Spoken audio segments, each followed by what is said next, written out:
Hello, everyone. In this video, I will give you a guide and tips for chapter 14 of my Java book. Chapter 14, we begin to introduce Java GUI programming using JavaFX. In this chapter, we will introduce JavaFX basics. Now, a little history about Java GUI programming. Java started with AWT and then move on to Swing and finally introduced JavaFX. The JavaFX is most flexible and most powerful and most versatile way to develop a GUI programming in Java.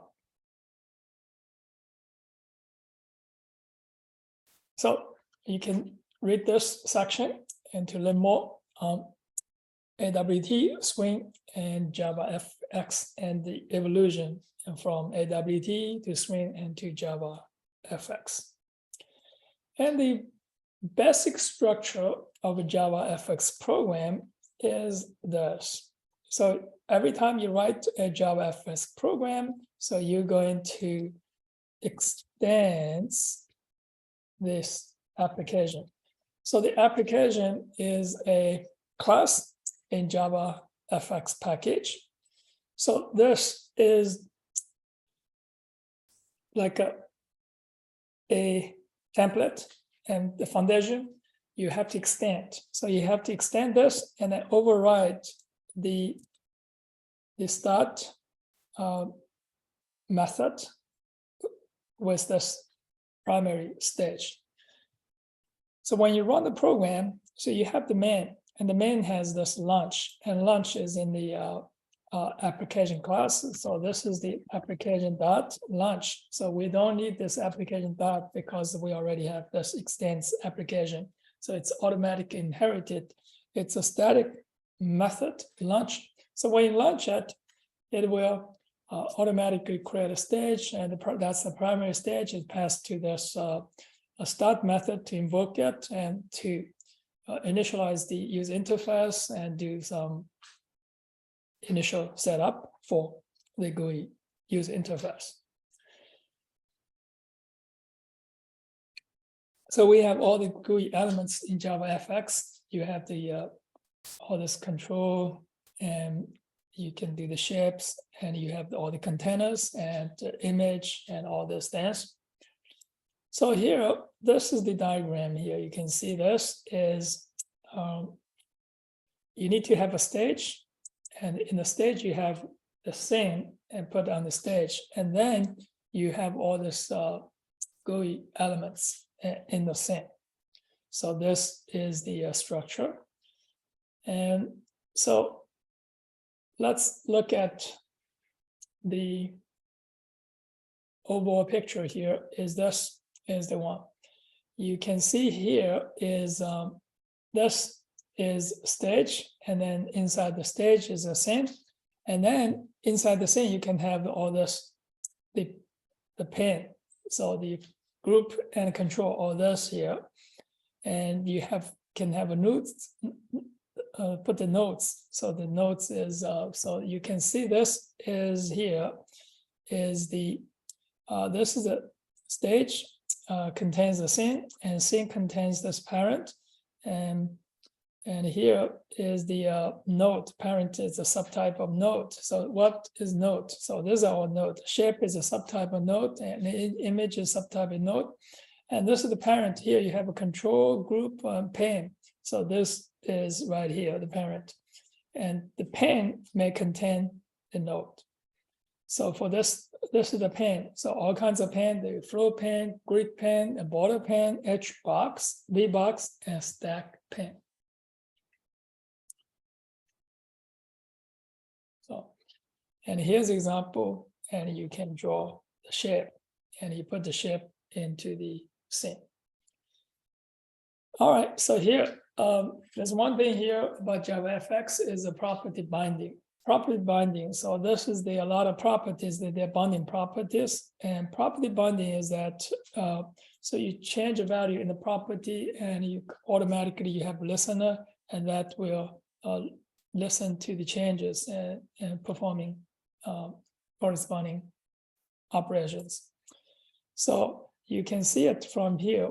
If we have this circle right here, and this is circle, and the circle, this is center X property, the center X, this is the property, and you can bind it with others. So you can bind this with the Pane's width property divided by 2. So the center is going to be always there. So if you change this, the width, and this is X is automatically changed. So this is, it's the binding property. It's a very nice way to write a code, and you automatically can adjust the center. All right, so it's a lot of properties here for the all these GUI components that are binding properties. So this is a general template for, you have a class, here's a property, it's property type, and now you get X, so this is a property value type.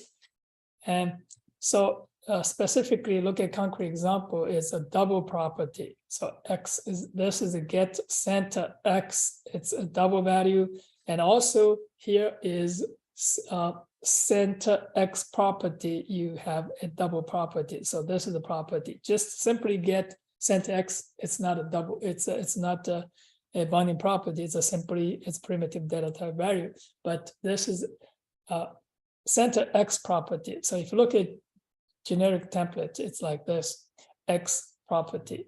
So this is a center X, it's right here. So this is the X, and this is the X right here, and this is the center X property. So it returns a double property, which is a binding property.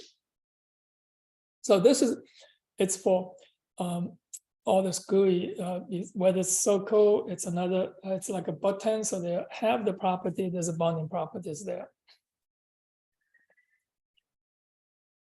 And so here's another example, you have a binding property. So there you have this property is, you're creating a double property. So using the concrete class as a new simple double property, and it's a 1. And this is a double property here, you get a 2. So you bind T1 and with this, with D1 with this, the bond with the D2. So if you change D2, so this D1's value is also changed. All right, so common properties and methods for nodes. So look, the nodes, it's almost everything. It's this nodes, all this control and the shape. So they are all nodes. So there are common properties here is, so like you can set a style. So style, and using CSS like style, but you just have this is Java. This is the FX prefix there. So this is for the style and the stroke color and the where it's filled. So here you can set stroke here, and you can set fill. So you can, but using the style is much more powerful. You can set anything you want. So also rotate, you can rotate this. So here, for example, now you have, this is a button. And so look at this button here, and this is the button, you set the style for the button, and you add the button to the pane. And so here's the pane, you can set the style for the pane, you can rotate the pane here. This is the rotate, you rotate. So this is a common property for all these GUI components, you can do this. And the color. So here, how you specify color, and using this color class on all the colors. And the fonts, and you can use the this class and to specify fonts for the GUI components. And this is the image and image view. Image, you can associate image file with the image object, and then image view is actually to display it. So this is the image, okay. And the layout. and the groups. So here in the layout, this is all kinds of layout to achieve the effect if you organize all this GUI components. So this is the layout of the pane, stack pane, float pane, grid pane, and border pane, and edge box and V box. So the float pane, you can have this float is orientation is horizontal or vertical. And these are the constructors. And so this is to have this, if you do this is horizontally, and so this is, it's all placed from left and then right, then there's not enough space, you go to next row. So this is the flow pane. And the grid pane, so you divide the pane into grids and you put the elements into the corresponding location on the grid. So this is the, you can have, this is the at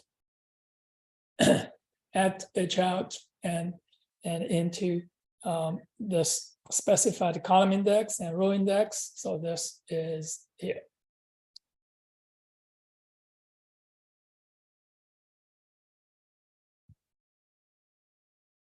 All right, so this is the grid pane, and the border pane and divides a pane into this 5 sections.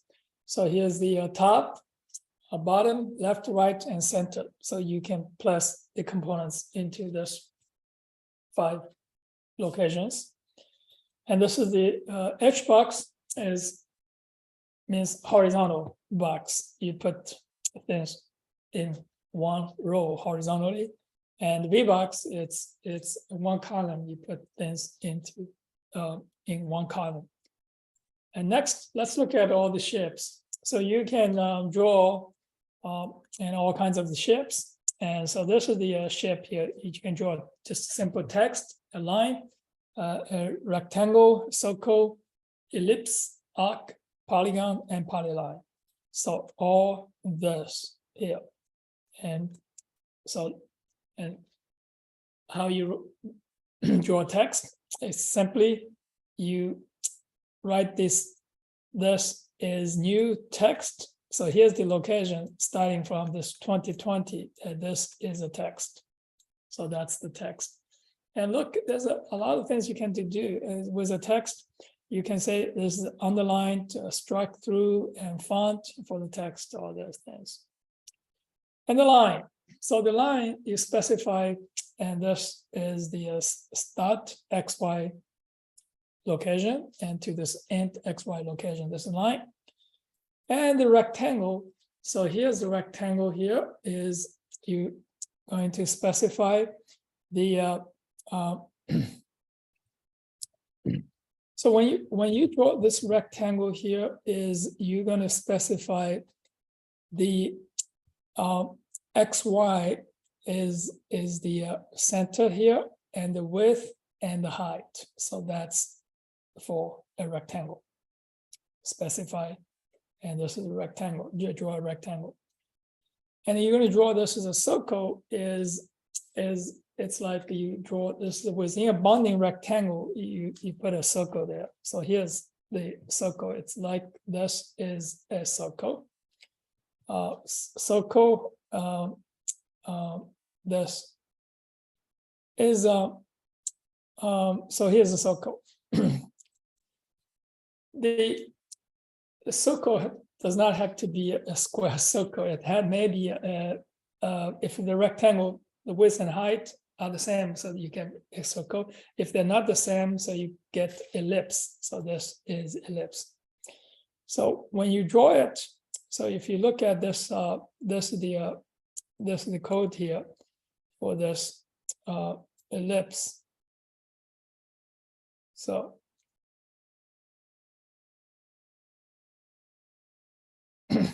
well, for the circle here, you have this. You just have a radius and have a center X and Y, and for this ellipse, so you have this is the center X Y, and also you have the radius as this X radius and radius X and radius Y. So this for the ellipse.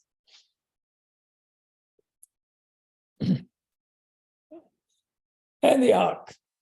So here's for the arc, and we have this is the center x, center y, and radius x and radius y, and also there's a length and there's a start angle. So this is for this to draw an arc. And polygon and polyline, so you're going to have all these points and link them together to form a polygon closed. So the first one, last one, link this all together. And this is the polyline, so it's not a closed. So this is at all the points. All right, we have a case study and to draw the clock. So here is to draw a clock and using all these shapes, using circle and using the text and using line. So this is to draw a clock. All right, that is all for this chapter on the basics of JavaFX. Thank you for watching. Goodbye.